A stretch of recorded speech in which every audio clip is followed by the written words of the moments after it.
Whenever I put on cosplay wigs, everyone's like, Hyacinth, where did all your hair go? So I'm gonna show you guys. There's a lot of ways you can hide your hair under wigs, but this is my favorite. It's not professional, but it's fast and it's easy and it works. First, examine the inside of your wig to see if it has any built-in wig combs. This one has 3. It has 2 by the ears, which is really common, and then 1 on the top. I ignore the one on the top because I'm lazy and it stays on fine without it. Then make pin curls anywhere you plan on securing the wig. This is usually areas where the wig combs are built in or areas you just want to pin through the wig cap. For Spider Gwen, I do 1 next to each ear for the wig combs, and then I do 2 in the back because the wig is so short, so I really want it to stay secured. If you have longer hair like me, you don't need to put all your hair in the pin curl. I actually recommend you don't because it'll turn into a little mound underneath the wig. Just do it a couple times around your finger, pin it, and you're good to go.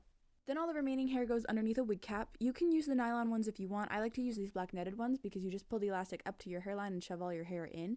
Super fast and easy, way easier than trying to put the other one on like a hat and just tucking it in. Then you'll put your wig on back to front. You'll want to be really careful if it's heavily styled. This wig is not, so I just kind of throw it on and then adjust it after. Pull the wig combs out and then tuck them underneath your pin curls on both sides. Then you'll move around to the back, which is where we use the pins I talked about earlier. As you can see, I shoved them through the netting like so, and then you just tuck them underneath your pin curls the same way you did the combs. Because I'm using a lace front, once it's pinned, I also have to glue the lace down. I like to use Got2b glued gel because it's cheap, it works, and it's easy. But you can also use a special wig glue for this or spirit gum. I only tack the wig down in 3 places. I do each sideburn and then the middle of the forehead. That way there's not a lot of extra gunk. Then touch up whatever styling you have. With this one, I pretty much just brush it to smooth it. That's it. It's hidden. No braiding necessary. I used to braid it when I started. Technically, you're supposed to, but this is so much faster.